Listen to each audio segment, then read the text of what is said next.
בעוד כמה ימים בהנגר, דווקא בהנגר, בנמל תל אביב, ועידת היסוד של מפלגה חדשה זהות, ומי מגיח מחדש של הזירה הפוליטית של מדינת ישראל, מי שכבר היה חבר כנסת, אז מטעם הליכוד, משה פייגלין. ערב טוב לך. ערב טוב, דן. למה יש צורך במפלגה נוספת בימין? כדי לתת כיוון למדינת ישראל. הייתי אומר שהג'מבו הלאומי שלנו מסתובב בסיבובים, והנושאים חשים שהוא לא טס לשום מקום.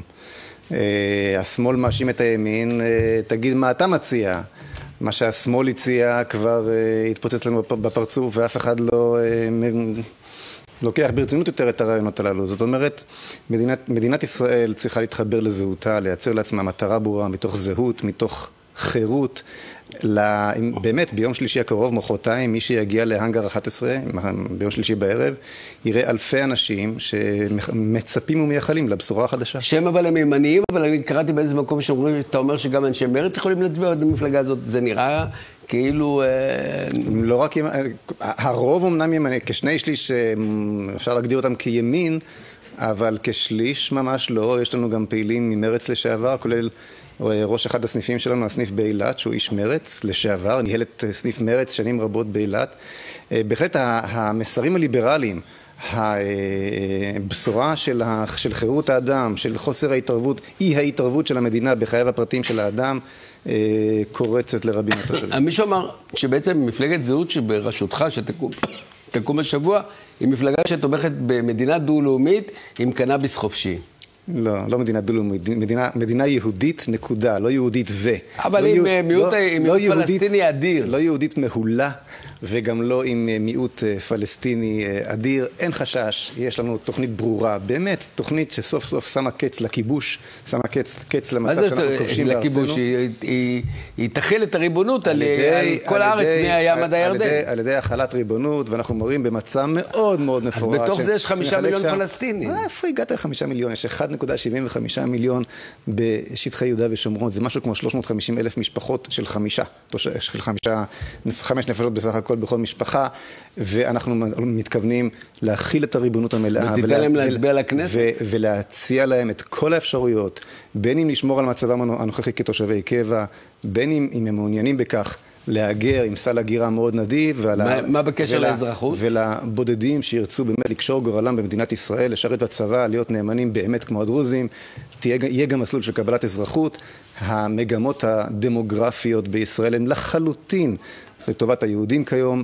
אין מה לחשוש, צריך לפתור את הבעיה ולפתור אותה באמת בדרך של זהות.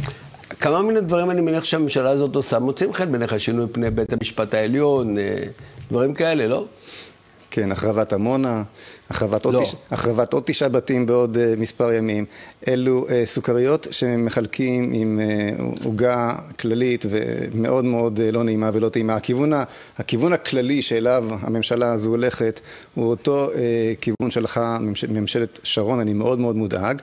אני מעריך את המאמצים של שרת המשפטים, זה בוודאי נכון. שינוי אסטרטגי אני לא רואה כאן. ומה אתה אומר על החקירות של בנימין נתניהו? זה אותו בנימין נתניהו שבעצם גרם לפרישתך מן הליכוד.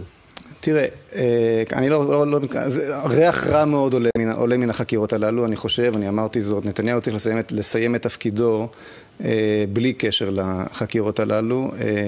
נתניהו אחראי לכך שילדינו יחיו תחת צל של איראן גרעינית. הוא האיש שהעביר את האחריות לביטחוננו לאמריקאים ומצא את עצמו מחוץ לחדר הדיונים, כזכור, בהסכמים מול האיראנים. הוא אחראי לכך שתל אביב הפכה מטרה לגיטימית לירי מעזה. האיש, לדעתי, מבשל לנו איזושהי התנתקות נוספת. הגיע הזמן באמת. אז אם היית עדיין בליכוד, במי היית תומך חוץ שבפייגלין? אני יכול לומר לך שמפלגת זהות בראשותי, בעזרת השם תיכנס עם כוח גדול לכנסת, תמליץ... כמה זה כוח גדול? תמליץ רק על העומד בראשה לראשות הממשלה. כמה זה כוח גדול? אני חושב שהציבור הישראלי, יותר מחושב, אני יודע, הציבור הישראלי מחפש היום תשובה אמיתית, לא עוד מפלגת אווירה, אלא תשובה אמיתית רצינית. יש לנו מצע של למעלה מ-300 עמודים מאוד מאוד מפורט. נכון, אבל כמה מנדטים לפי דעתך זה... והדגם שעומד מולנו זה הדגם הכחלוני והדגם של לפיד, more or less. משה פייגלין, תודה רבה לך על הדברים האלה. תודה רבה, דן.